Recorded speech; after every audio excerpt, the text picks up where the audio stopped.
up the octane. It would be easily to put alcohol to the oil. You can mix it. But they don't do it because alcohol has to be completely banned. So they take the poisoning gluten to push up the octanes. An interesting idea about the whole thing is what with this system, what is the challenge for countries like especially Africa and other areas in the world don't have oil. You can grow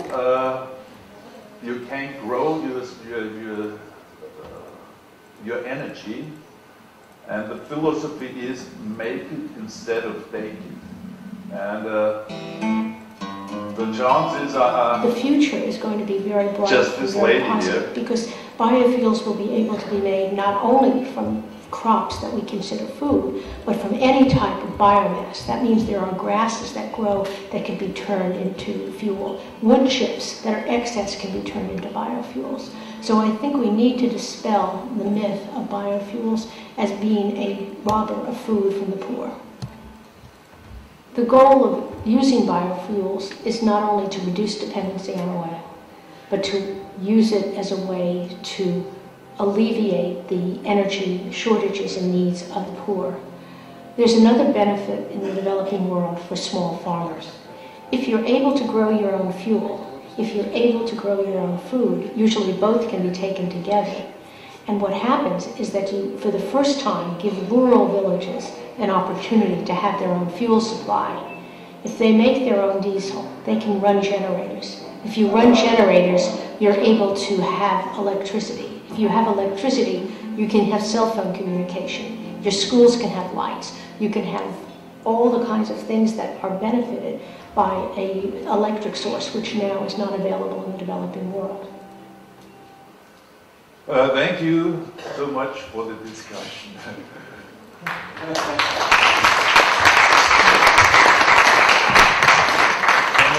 you very much for this very interesting future outlook, how it could be and how it could become. I think we have seen a nice overview and spectrum of energy possibilities from oil via wind, solar to biofuel. Are there questions to the panel? Yes, please.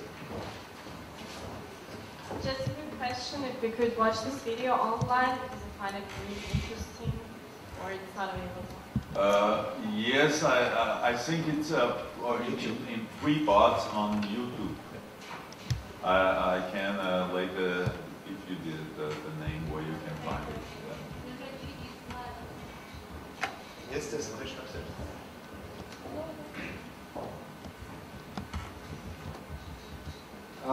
Thank you very much for the your various perspectives. There was talk of diversification, and I wonder if there's also talk of decentralization of electricity and power sources, because I think Mr. Strasser, you mentioned, indicated how sensitive our fuel sources are because they are so centralized, and so looking at decentralized sources of electricity, also the wind power plans are very centralized. So a decentralized perspective might paint a different picture for fuel and electricity sources, where we are integrating power production into our buildings and into our gardens and so forth. So I wonder, have there been any studies done in that respect on, or any proposals in that respect? As far as it concerns me, but it's all the energy. This is an idea how to can take the power of like big organizations, if it is the OPEC or if it is on the other hand the big power plant companies. This would the ethanol or biofuel thing would be a chance to make it in small units. Like the factory you've seen, we filmed in Michigan, it's not much bigger than a brewery here for beer.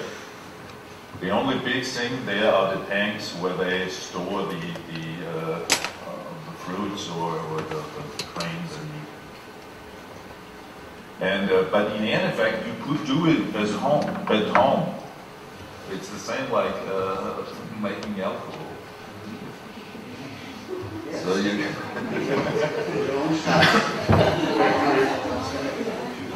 There was a young lady upstairs with the red coat, I think. You had a question? No. No? Oh. Yeah. Okay, sorry. Yeah. Any more questions from the audience? You comment from your side?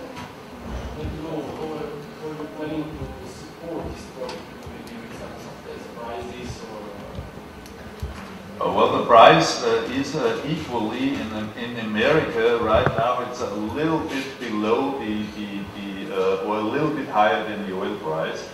And while the oil price reached the peak, which was close when we made the film, it was cheaper. So the price of gasoline has to be higher than 66 cents per gallon. So it means with the oil price now, it's about equal the production costs. Because with the oil, the production costs are a lot lower, but you have to transport it. While these things you can make in the region, and we don't have the big transportation things. Now we have a lady upstairs. Please. Final question. I guess ask one thing about the viability in drought-struck areas, because they already have a problem with sustainability in terms of food. So how will it work in terms of pricing? Well, the thing is, this I think is the critical situation. In America, nobody is I always ask, what's about the problem with the food? Because it's political not correct to put food into the car. And the situation there, I also have it, but I don't want to bring it up because it takes some time. I also interviewed a guy who bring up the whole biofuel lie, or biofuel swindle, they called it. He said the big campaigns that happens here, in Europe especially, was organized by the OPEC. For $23 million, they hired agencies who bring up the worst thing about biofuel. Hugo Chavez paid every Mexican who protest $10. And in fact, and I believe here the Americans, they say they never imported a drop of biofuel from Mexico. So it has nothing to do with that, but the oil-producing countries, on the other hand, they're afraid, because if this really happens, it will break their monopoly. And the things like big countries like America or so, they even if they don't touch the food production, they can do it. You can also make it with wood. You can make it with grass. It doesn't have to be food to make the alcohol. Okay, thank you very much, Helmut, for your details. Okay, one more question. Yes, I was just wondering, how can an individual person participate in helping develop these new technologies, or increase their use? You know what I mean? I couldn't get it. Okay. Well, basically, I was wondering how an individual can participate in bringing these technologies further and strengthening their position in this. Yeah, the individual thing, I think that the kick has to be like, maybe in America it's in discussion still, because it's a big fight of two lobbies. It might be oil lobby, but also ethanol has good chances because they also have big lobbies. Like the farmers are very much interested in that, because then they, right now it's the same in Europe, 1/4 of the areas have to be quiet, don't produce food, because we have too much food. And if you are like farmers, or if you put government money to make biofuel in this area, but in the end effect, the individual thing have two problems. One is the cars need a double B. I don't know the English word for Gaza, where you make the spit to this explosive gas. And it costs about $100. The guy explained it before. It costs $100 to have an engine ready for both. But this thing has to be started. And the second thing has to be started in America. It already developed is where you can get alcohol at the gas station, just to fill it in. These are the two things, because then theoretically, even small farmers could start to produce it. And also to run generators for electricity. Like here in Austria, for the farmers, it would be a very interesting thing. All these wooden chips, they come off when they harvest the forest, or when they produce furniture or so. All these things you can make to alcohol. You only need 35 degrees of temperature, and then this thing starts, and the energy of the factories are neutral.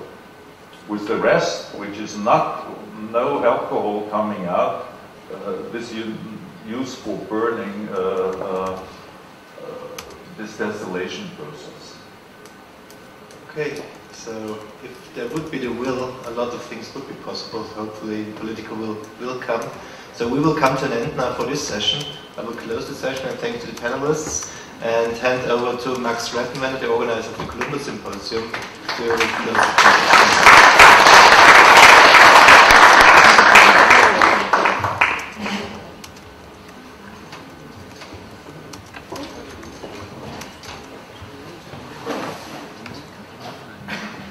Distinguished participants, today is the last day of the first Columbus Symposium, and I'm very glad that we all together joined us here and learned so many new things about these very interesting topics. And I would like to start by summing up the symposium, what we've learned a little bit in total. On Wednesday, the symposium started by the speech of Ambassador Dr. Wozniak about the global economic development, and he explained us why the topic emerging markets and frontier markets is becoming more and more important for each one of us. Even though we're not operating maybe in these countries, but it's heavily influencing our daily lives here. Then we heard a very practical approach or experiences from the board member of Strabag, Engineer Vanka, who told us how the business, the second biggest corporation of Austria, Strabag, is operating in many of these countries and how successful they are. Then later on there was a great speech by the former National Bank Director, Mr. Jelasic of Serbia. He told us also about the financial aspect of these markets and the specialties we see there. We had very interesting speeches in the following forums about infrastructure and about the food service and entertainment industry. And I think also there were different approaches about these markets. We learned about HR from Vice President of McDonald's Germany, what the challenges are in these markets, what the differences are. And since we are business students and many of us study HR, I think it was very interesting to hear this. And then later on we started to really focus on some of these markets, our this year focus markets, Sudan, which was I think for each participant a great learning process. I think we didn't hear a lot before about Sudan, or maybe how His Excellency Dr. Hamdi explained, we hear only the bad things, and we hear nothing about the economy by